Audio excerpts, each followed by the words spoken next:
What is anxiety? Why are more people experiencing anxiety now?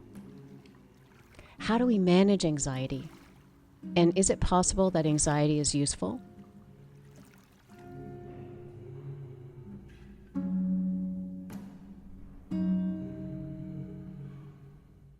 Hi, my name is Celeste, and this is a documentary about how to work with anxiety. Have you ever felt unexplained anxiety? You just feel anxious, you really don't know why. We're going to take a look at this and learn how to help yourself when it's happening. Come on, let's go. Everyone feels anxious at certain times. We can have workplace pressure, or planning a big event or writing an exam can cause feelings of weariness or even fear. While these situations are uncomfortable, they may be more severe for those who suffer from an anxiety disorder. People who suffer from anxiety disorders have long periods of intense feelings of fear or distress that are out of proportion to the real event that's happening. Their brains interpret real or imagined events to be much more risky or dangerous than they really are. Their lives are full of unease and fear, which interfere with their personal and professional relationships. Anxiety is an emotion that's characterized by feelings of tension, worried thoughts, and they can ruminate around, and physical changes like increased blood pressure. In fact, one thing that happens a lot is the blood is pulled away from the gut, and this can cause a lot of gastrointestinal problems and stomach ache, etc. Anxiety is not the same as fear, but they are often used interchangeably. Anxiety is considered a future-oriented, long-acting response broadly focused on a diffuse threat, whereas fear is an appropriate, present now, right now, oriented and short-lived response to a clearly identifiable and specific threat. So why has there been such an increase? What I have seen is that there's been an anxiety epidemic. And why is there such an increase in anxiety? My name is Julie Hayden, and I have been a yoga teacher for many years and also a social worker with Dialectical Living. Dialectical Living is an organization that helps people who have challenges with stress and anxiety and mental health, emotion regulation specifically. A lot of the challenges that people are having out there have a lot to do with emotion regulation and the related anxiety and stress that can go along with that. Yes. And so I'm just really happy to be able to do and honored to do the work that I do. The world is, becoming more separate and hostile, potentially. Yeah, a lot of stuff has gone on in the last years that has certainly led people to have a more anxious existence. Would you say that people get uncomfortable when you start to share something that's painful because it reminds them of their hurt and they don't want to go there? Like it's defense, it's caution? I think so.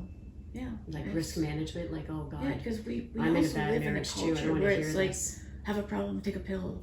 Have a problem, go shopping. have some ice cream, go shopping. And of course that's like stamping out the pain and not being able to sit with it. We have some skills in DBT we call mindful of current emotion. So the idea that we want to sit with our emotions and just be curious about them and look at them and be with them and be really really mindful with them. And this can be really tough. But I think it's what's needed. I think we need to grow this muscle of being able to sit with pain. Yeah. But I think also when it comes to the basic population, I think a lot of people struggle with hating themselves. And you wouldn't know it, right? Like you see successful people in the workplace that you work with, colleagues, friends, and you think they have it all together, and that when you really get into a conversation, a more vulnerable conversation, you find just how often this can happen. Yes. That people don't like themselves. Yes, very much so. I hear women in menopause say, oh, I don't care anymore how I look. And they care, but they've just stopped wanting to care. It's hard. Yeah, it's hard to care when you feel like you don't have control. Exactly. Or you feel like you're not worthy of change. It's like we try to get out of it mattering, but we do matter. It does matter how we feel. And in a culture that doesn't care about how we feel, they want us to consume and they're caring about the bottom line, then we don't even have a culture that we're surrounded in to care about ourselves. Because it's really tough when we don't like ourselves to think we're worthy or deserving of of practicing skills that are going to help us feel better, Yeah. which is what I find in my line of work, in opening people up to practicing the skills to help them believe that they're worth it. From a Buddhist perspective, we have that saying, I used to have a shirt that said suffering is optional. So the idea that pain, ordinary pain, is normal. It's, something that the human condition that we are going to experience, and we don't have to suffer with it. Yes. So there's things that we can do to make sure we don't slip into the suffering. Yes. Yeah. And because of so much of what you taught me, I feel now that it's like a wealth, it's a richness. Like if somebody has money and they have a major car breakdown, they don't think about it. They're just like, okay, I need half the motor replaced, I need a new piston. Like there's no wrinkle in their day. And that's what I find can happen is you still have anxiety and you might have big occurrences, and the anxiety's there, but you know that it's a natural reaction, and you can trust yourself to have that experience. Again, you're sensitive, you're alive, you're vibrating. How great! You're going to experience more beauty, and there's something that doesn't participate in the anxiety. It can manage. Mainly the prevalence of, for example, generalized anxiety disorder has doubled since 2012. And this is a study done in 2023.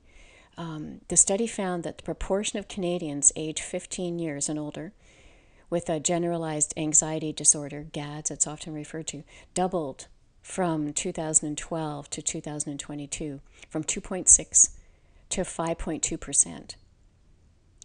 Now, personally, I've seen that in my yoga studio, I found there's more like 60% of the people that attend the yoga classes are anxious. And maybe that's why they're coming to yoga. Anxiety disorders are the most common of all mental health problems. It's estimated that 1 in 10 Canadians is affected by them. These disorders can be successfully treated, so it is important to recognize the difference between being anxious in response to a real event and an anxiety disorder which produces fear or distress that is out of proportion to what's actually happening in your life. So why is everyone so anxious? Hi. Hi, Ray. Thank you for being here. I haven't seen you in a long time, and it's really refreshing to see somebody who lives so vividly and who is really expressive. You mentioned that it's hard not to feel anxiety today when we were talking on the phone. Can you help viewers understand why, like how that is? Yeah, there's like an active genocide that's happening in Palestine, and that's pretty worrisome.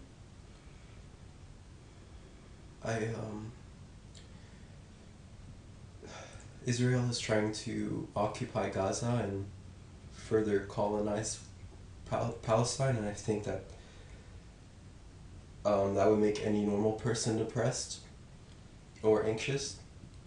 And there's also another genocide that's happening in Congo where minors are being exploited and killed. So that's what I mean, like when you turn on the news and you see all these atrocities happen, it's really hard not to feel anxious. Krishnamurti, he said, if you're doing well in this sick society, then you've become a part of the sickness, basically. Like if you're feeling anxiety or disconnected or how do I do this life, that's pretty on par with what's happening in the external world. Anxiety disorders affect our behavior, our thoughts, our emotions, our ability to think, and physical health.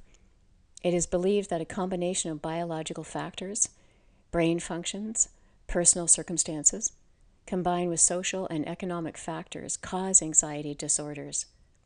The same way, for example, that heart disease or diabetes are caused by a combination of factors. And after looking at all of this speculation about the causes of the rise of anxiety and depression in our society, and by the way, anxiety and depression show up the same in the brain, I think we could look and see that we as a society are malnourished.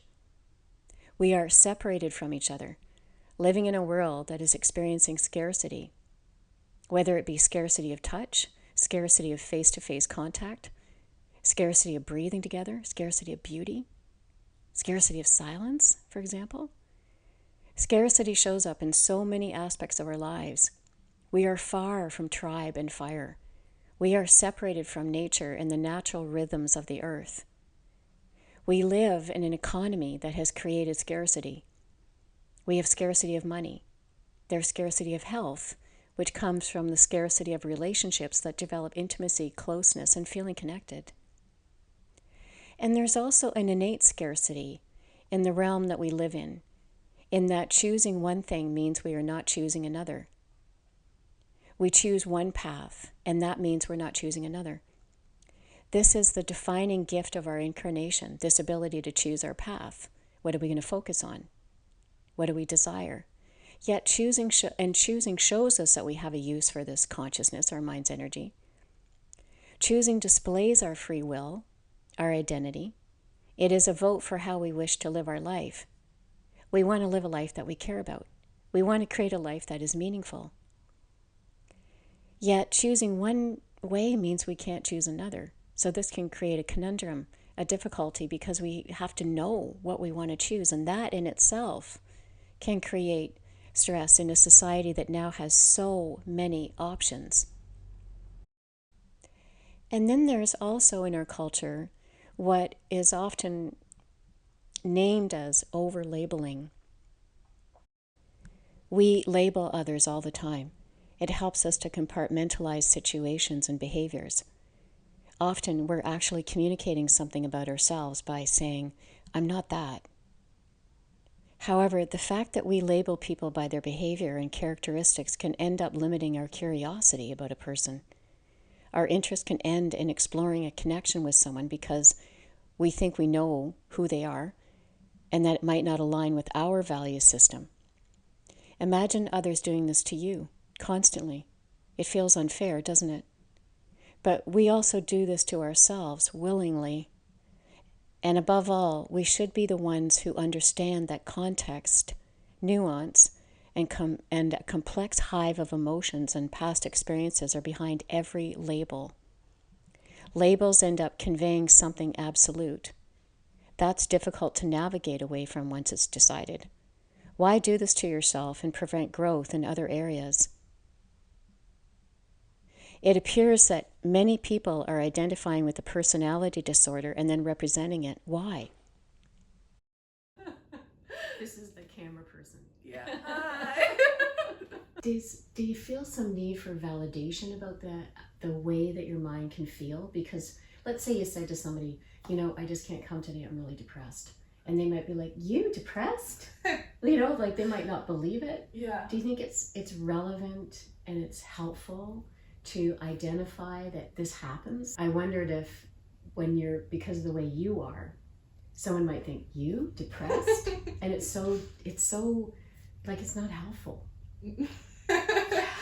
Yeah, and especially today because depression has become a hot topic, right? Like a very buzzword right now. Like Yes. Everyone's depressed and everyone. Yes. And I think I didn't realize depression wasn't a normal thing because I thought, oh well, everyone's depressed because the word is so used.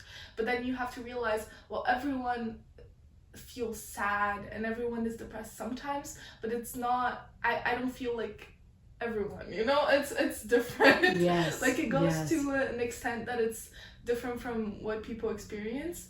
And I think that's the hard thing to explain to some people, because when you say depressed, perhaps we should come up with a new word for it. But when you say depressed or I have depression, like people automatically think that they can relate to your experience because they feel, well, I've been sad and I've been feeling like I don't want to do things, so I'm certainly depressed. So I get what you were saying. And it's frustrating, but yeah, you just gotta explain, because it doesn't come from a place of hatred or they are not trying to understand you. It just comes from a place of ignorance that they can't relate to your situation because they've never been through it.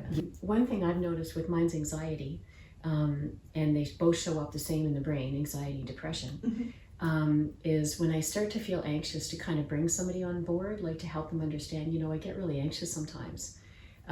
If I start to feel really tight in my throat when I go to tell them, I know this is not the person to tell. Like I've learned to trust that when I feel an apprehension, don't do it. Don't do it. This person doesn't recognize or have the ability, as you say, it's an ignorance. They don't really understand that you're not making up a reason for how you're feeling or trying to get out of something. It's real, and it's completely taken over, and your whole physiology is that now, and you're doing everything you can. In fact, it's using so much of your energy, your life force, to stay true to what you're going to do. And then if you tell somebody and they kind of go, well, come on, it's not that bad. You know, we can realize, wow, it's really hard to live in the world today. And knowing that, then you decide, how am I going to live in the world this way? How am I going to be a secret agent with my light? How am I going to be alive in the world when the world is not Dead. alive and dead? That's right. And people are numb and they're automatons and they're just, you know, checking the to-do list. And meanwhile, do we have any touch, physical touch? Do we have any looking into each other's eyes? Do we gaze into each other's eyes? Like when you say something profound and I just want to stay in it for a second or more? Do we have beauty? Do we have connection to nature? Do we recognize that at this time of year it's harder to feel alive because it's getting cold? There isn't really a way that we are tender with ourselves and allow and foster what we're feeling because we think it's going to take over. It's not going to take over. It's temporary. If you feel really, really sad and it lasts all day, the next day you feel incredible because you were real. Yeah. And you process that whatever I feel is informing me of how I'm experiencing the world. I'm going to honor that. To me, it feels like the whole reason that there is a helplessness. I mean, I'm stating the obvious. It's just that if we really don't have the individual, unique, autonomous power to change what happens to the climate, how much does that affect how we feel about living? Like in making and choosing and discerning and saying, I choose this. Because does it feel like it's not going to make a difference? And if that's the feeling, the helplessness means that it's in the whole field of existence. It's the way people are operating as a whole, as a culture.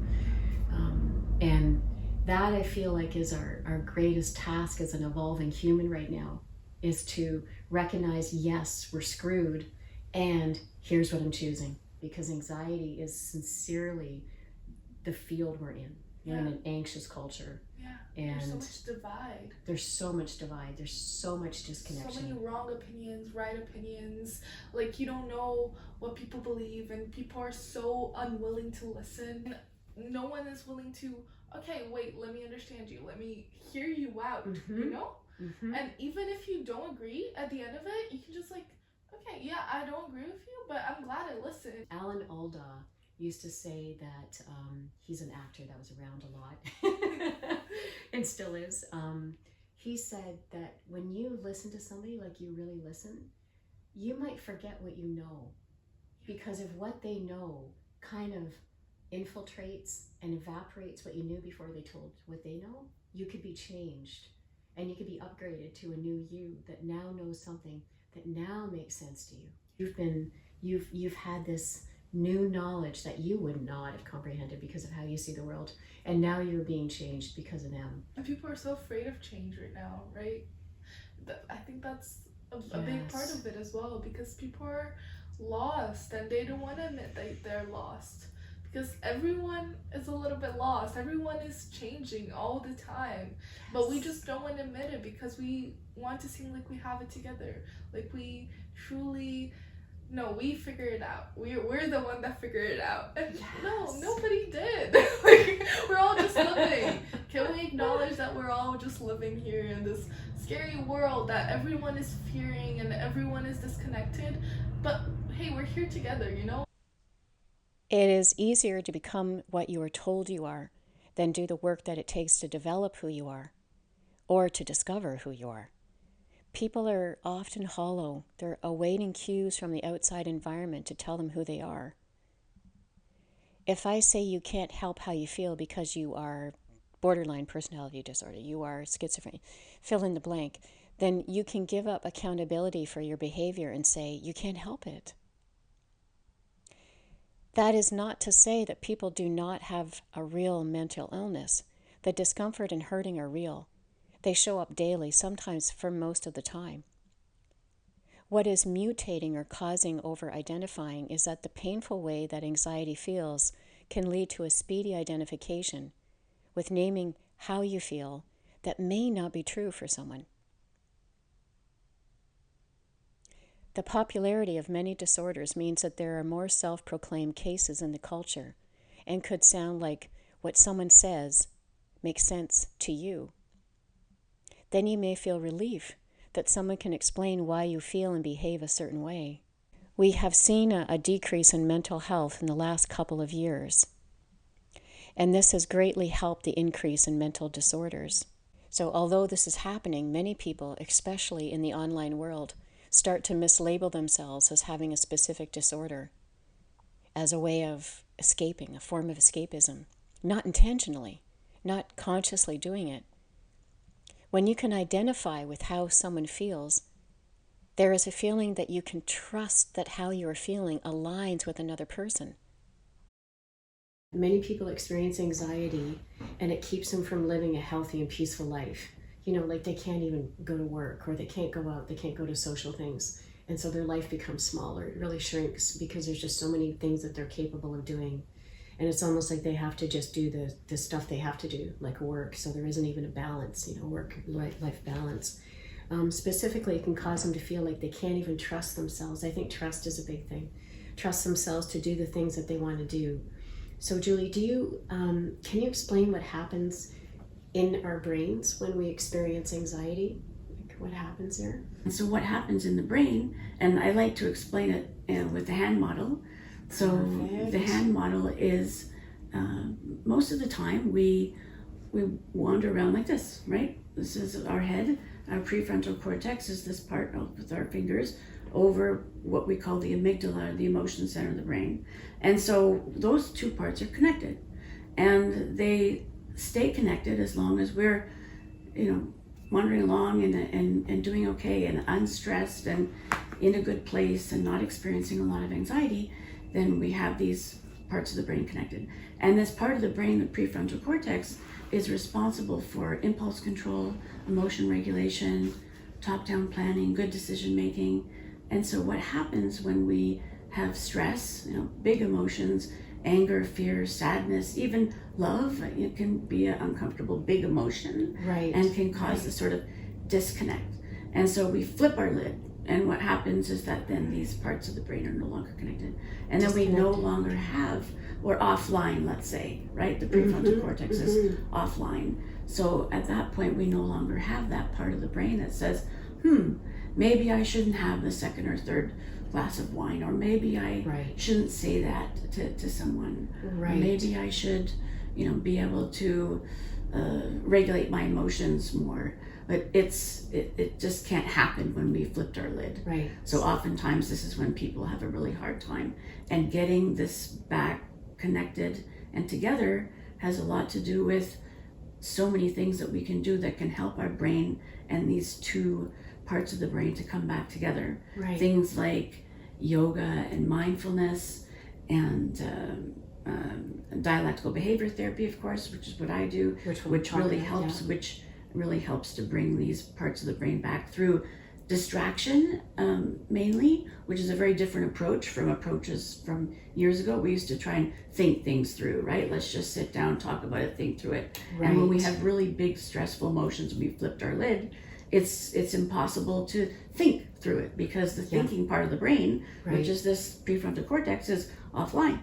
Right. So we're left with the emotion center of the brain sort of running the show in that fight, flight, hide mode. A lot of my clients talk about this being in fight, flight all the time, and how uncomfortable that can be when we're having these high emotions and high stress and high anxiety. Yeah. Is that this happens to everyone, and not just people who have mental health issues. Right. And this happens more frequently. So it's not that it doesn't happen in the main population.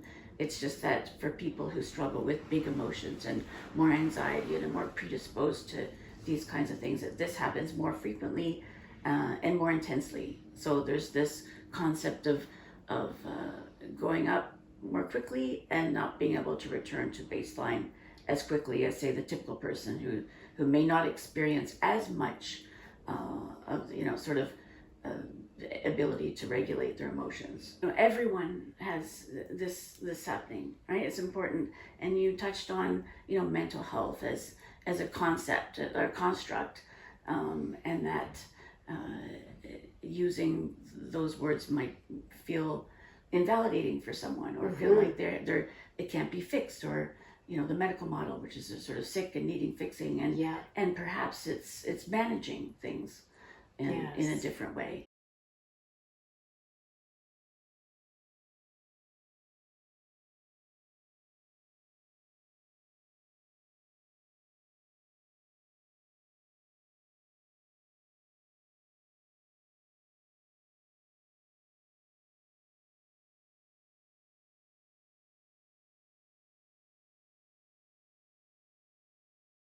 We desperately want to have a label, to know who we are. But the truth is we can't know, not really. We can't identify who we are. It keeps developing. In fact, when we're young, we're really lost to who we are. And as humans, we need to categorize, whether it's right or wrong, good or bad, white or black. We have the urge to know, to explain who we are, despite not knowing. We still want to have an identity. But nature is not stagnant. Categories are nuanced. Can we allow ourselves to be a mystic?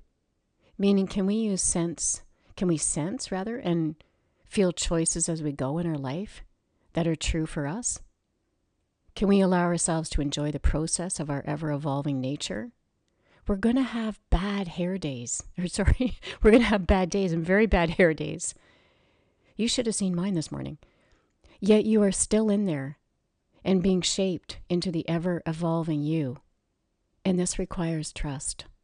To trust that you don't need to know who you are because it's too vast. It could never be known. We're too contextual, adapting, changing. And people think of it as aging. There's something that's continuously meeting life in the way that it can now. We can trust that. One thing that happens for people that are experiencing anxiety is they'll get diagnosed from their doctor that their brain has low levels of serotonin. Serotonin carries messages between nerve cells in the brain and throughout your body. Serotonin plays a key role in such functions as mood. And yet I keep thinking, can we stop just looking at a specific part or chemical in the brain? How is that ever going to give us real answers as to why we're feeling anxiety? Maybe we should be looking at how we live and how our minds can't work naturally in the lives we lead. Our brains, our human brains, in terms of cognition and emotion and consciousness, are the same as they were at the time of the Beatles or Mahatma Gandhi or Cleopatra or the Stone Age. Our brains are not evolving with the pace of change. Primal humans never had to face emails or pop-up ads or invisible radar monitoring our speed on the streets, or breaking news or self-serve checkouts at Loblaws. Instead of worrying about staying up to date with technology and slowly allowing ourselves to become cyborgs, why don't we take a look at how we could upgrade our ability to cope with all this change? How has the use of social media affected your level of anxiety? I feel like it would be really easy to just sit here and blame everything on social media, but I do have my own issues that I have to work through. But I find that I feel like social media brings on this whole other level of anxiety that I don't need.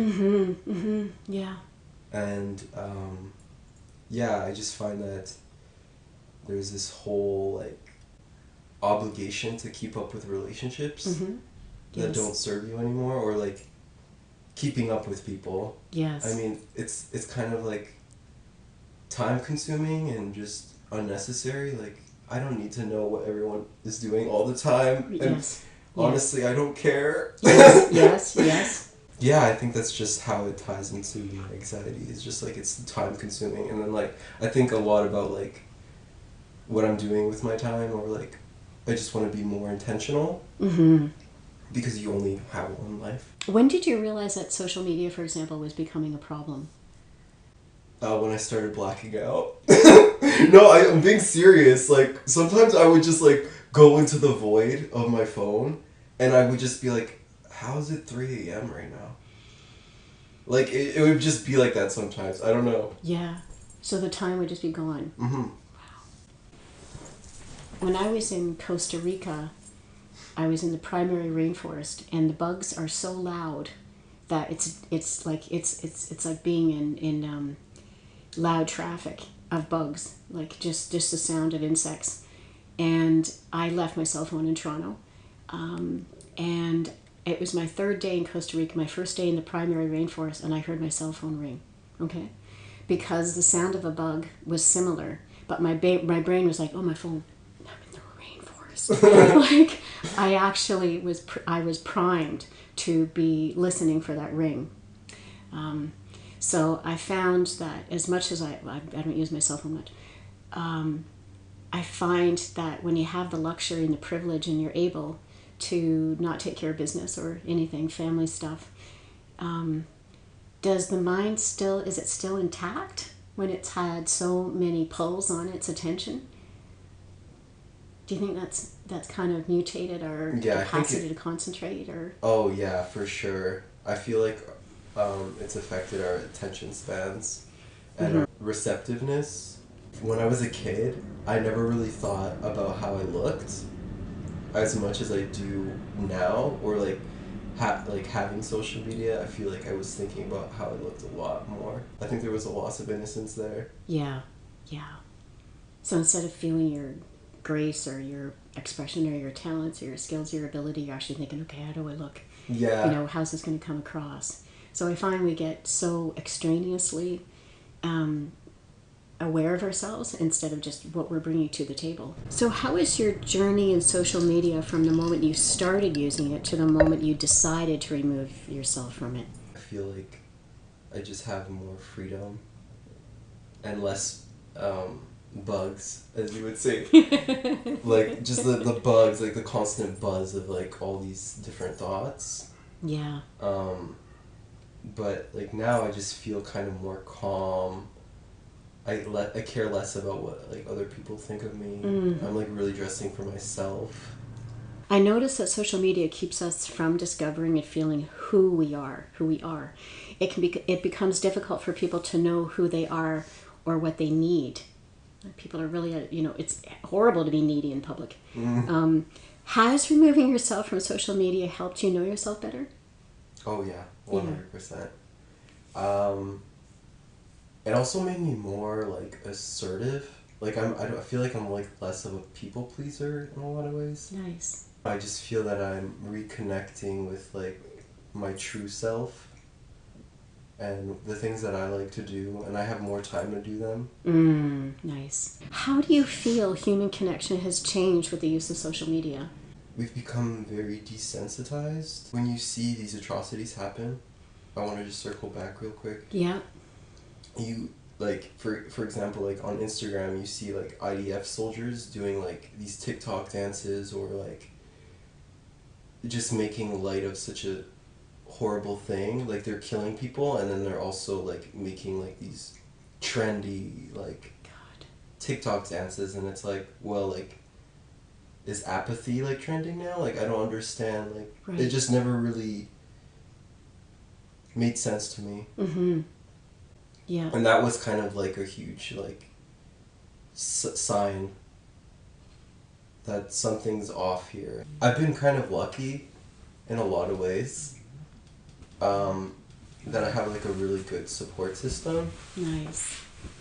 And I find that like without community, for me, like that's when I spiral. That's when I kind of I have trouble regulating, is like if I'm feeling that just lonely all the time. Yeah. And I think loneliness is a killer. Yeah. The Surgeon General has actually identified that loneliness is a killer. Oh.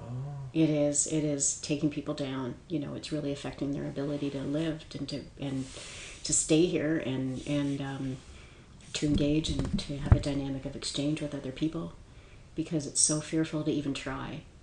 Yeah. loneliness is become an epidemic in our culture. Around last year, I met two wonderful artists that really inspired me. Like, one got me into like making collages, and so at the time, I think I was like feeling very anxious and sad, and I think just like the act of creating and getting myself into something new that I was like I've never done before. Yeah. Really propelled me into feeling better. It was on the news where Indigenous children were being dug up from like residential schools. Right. And I wanted to, I think subconsciously that was on my mind, and then like I ended up making a piece like regarding that whole issue. Like it kind of just came about. Yeah, it's called Unmarked Graves, and I feel like it was like my subconscious mind kind of working itself. And I don't know, it just kind of came and like created itself through me. That's what I mean by like transmutating. There is this idea that you either read to escape or you read to find yourself.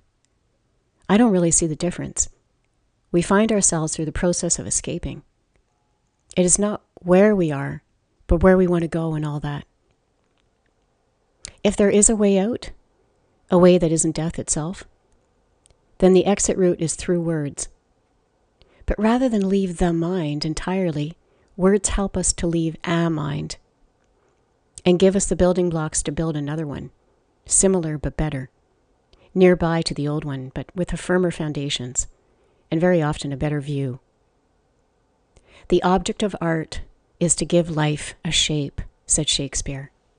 And my life and my mess of a mind needed shape. I had lost the plot.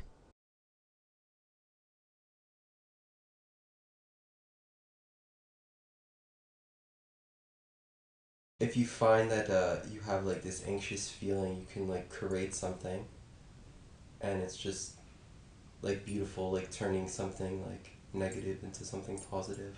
I just want to say that, questions aside, that knowing you and knowing how you stay true to how you need to live is what we access when we don't need to be influenced by influencers.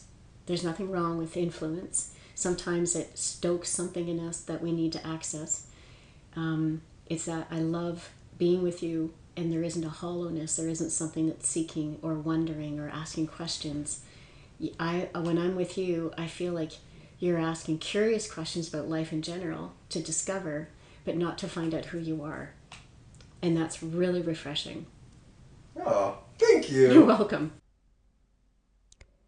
Social media can be a gallery of lives that are not yours, of workouts that you would never, ever do, of events you think you should be at, of diets you would never ingest, of places you believe you need to go, of fun you think you should have.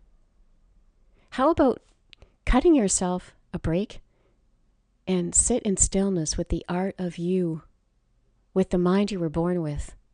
Scroll it. No internet required, no batteries needed. Scroll around in your lovely mind for reasons to be grateful to be you. The real FOMO needs to come from missing out on who you are. So how do we live in an anxious culture? How do we still feel free, alive, and keep going? In fact, I would prefer to ask another question. How do we feel alive, not keep going or cope, especially when we experience anxiety? Because anxiety is helpful. It's healthy.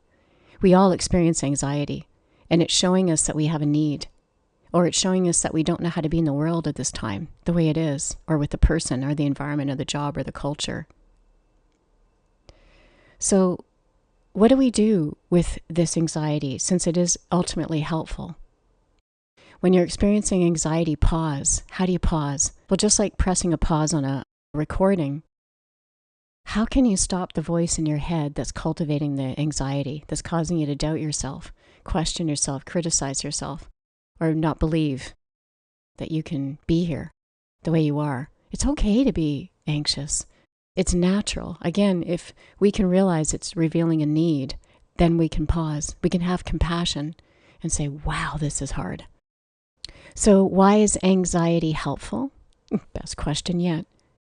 Because if we didn't feel this sensitized, hard, then we'd probably be pretty numb. We'd probably just be coasting along and not really caring or having much meaning in what we're doing. Perhaps none of us is really coming out. It's hard to be who you are today because you're discovering as you go if you're really being who you are. So this requires ardent self-trust, solid self-trust, and that'll wave. There'll be days where you feel competent, and there's other days you have no idea, and that's okay. Can we be that fluid?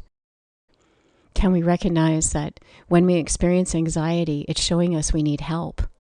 In fact, in the brain, when anxiety is experienced, I don't think we even knew this until PET scans in the 1980s is when we got to know and learn about the brain. When you're in anxiety, oxytocin is released. And oxytocin is the cuddle hormone. And that means that you'll naturally reach out for help. And since we're not living in tribes and communities very much, sometimes not even a family, then we realize we need to enlist somebody that is our Calvary, someone we call on, someone we go to, and make sure we have that there. It's ready. Somebody knows our story. So we don't call them up out of the blue and say, wow, yeah, my mom died last month and I've just been having such a hard time. We call them when our mom dies and we bring them up to speed as to how we're experiencing that. Because as much as it might be obvious, how are you experiencing the loss of your mom or whatever is causing the anxiety? And referring to the importance of community and feeling connected, like you're a part of a group or a family, and the importance of how oxytocin, when it's released during anxiety, urges us to connect. I'd like to give this great example from my very favorite author, Matt Haig, whom I actually want to invite here because I want to entice him to write more books because I read everything he wrote. Here is an excerpt from his book, The Comfort Book. The gold saddle goatfish. The gold saddle goatfish is a beautiful golden fish, similar in size and behavior to a red mullet, vulnerable to numerous large predators, including humans, within the waters around Hawaii. Local divers have recently begun to notice a striking and much larger fish of an identical yellow-gold color, swimming in the same sea. When divers swim right next to this big fish, it stops being a big fish altogether, breaking up into 8 or so standardized size gold saddle goatfish. It appears that the fish swim extremely close together in a perfect fish-shaped pattern when they feel threatened. Another one of the million examples in nature of how we living creatures shed our vulnerability when we join together and swim as one. There was a social experiment done in a busy metropolitan city. I forget where, but it was done a long time ago because it took place in a phone booth. So it was a long time ago. They put a bunch of quarters in the payphone so that when people came in, they would find the money in the return change slot. After the person entered the phone booth, the experimenters would have an actor in a business suit just outside of the phone booth drop their attaché case and papers would go flying. The person inside the phone booth would almost always come out, in fact, about 90% of the time, to help the person collect the papers before they blew away. Not every time, but over 90%. Then they did another experiment. They did not put money in the slot of the payphone. They had the same clumsy actor do their thing. Almost no one helped. I sense that this experiment displays the scarcity of mind that is prevalent in our socio-economic culture today. People feel poor, or underpaid, or overworked, or unsupported, misunderstood, disconnected, lonely, isolated, stiff, like they can't get everything done, like they don't have enough time, and that there is no end to the pressure they feel to keep marching uphill. Then there is the biopsychosocial model of emotional health. The biopsychosocial model was first conceptualized by George Engel in 1977. And it suggests that to understand a person's mental health, or what we here like to call emotional health, that we cannot simply consider identifying the biological factors, like low serotonin in the brain, but also the psychological and social factors. Why are you feeling anxious? When we feel anxious, can we consider that what we are experiencing? Can we pause long enough to feel that the intense fear, apprehension, or outright frozen feeling is so hard that we can't function or feel any semblance of a present calm mind? Could we be that compassionate with ourselves? Could we care that much? After working with patients and clients for the past 41 years who experience anxiety disorders and anxiety in general, I have come to one basic understanding of the use of anxiety. Anxiety is pointing us to a need. We need to feel connected. We need to feel loved, accepted, and that we belong. We need to love someone and not just our dog. We need to feel nourished. We need to feel a sense of purpose, not just productive. We need to feel that someone has our back. We need to scratch others' backs. We need to address these itches. I started to teach for the international organization Roots of Empathy 12 years ago.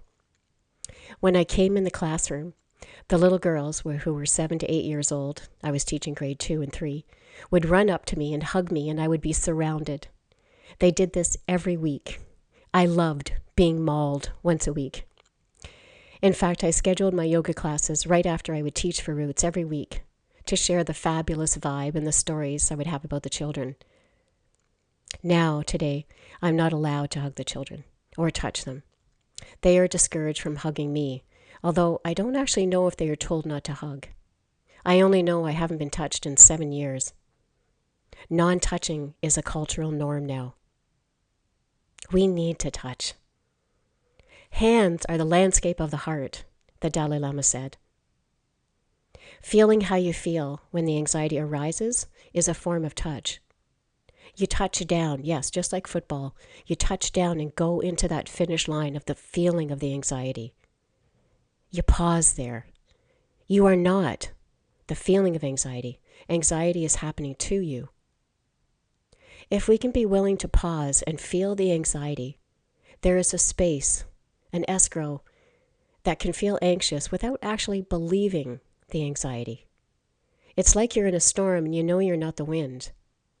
And you know that when you're in a storm, it has an end.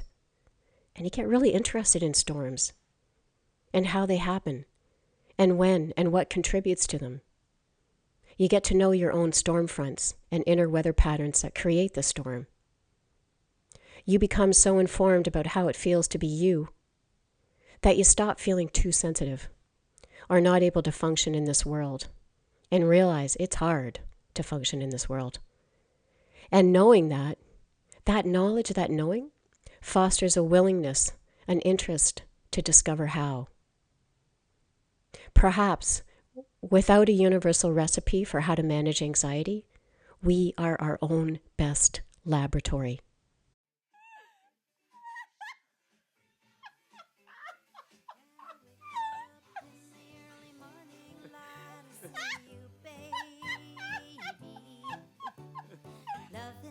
Planning all the fun things we'll do together today.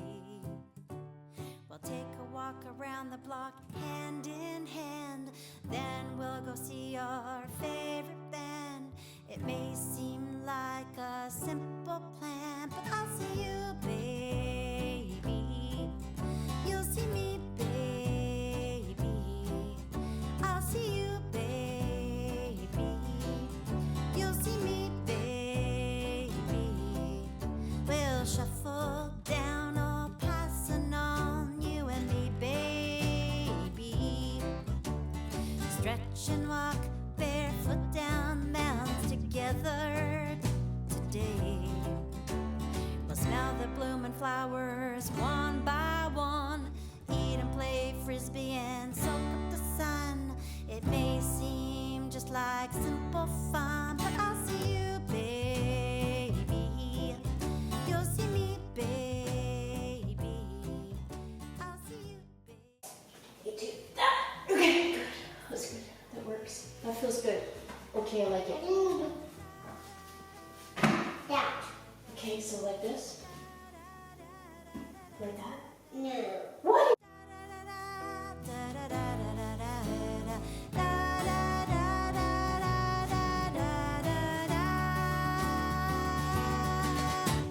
We'll go about our busy days alone, baby, but always leave some time for us to play, baby.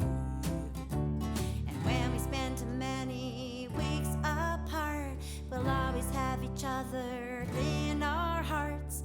We'll be like brushstrokes of modern art, and I'll see you, baby. You'll see me, baby. I'll see you, baby. You'll see me, baby. Okay, go. Oh yeah. Oh yeah. Oh yeah. Oh yeah. Can you teach me? Yeah. Oh, that works. Okay, yep. Okay, we're cobring. Oh, I've been decobraed. Oh, yeah. Okay. In our hearts, we'll be like brushstrokes of modern art, and I'll see you,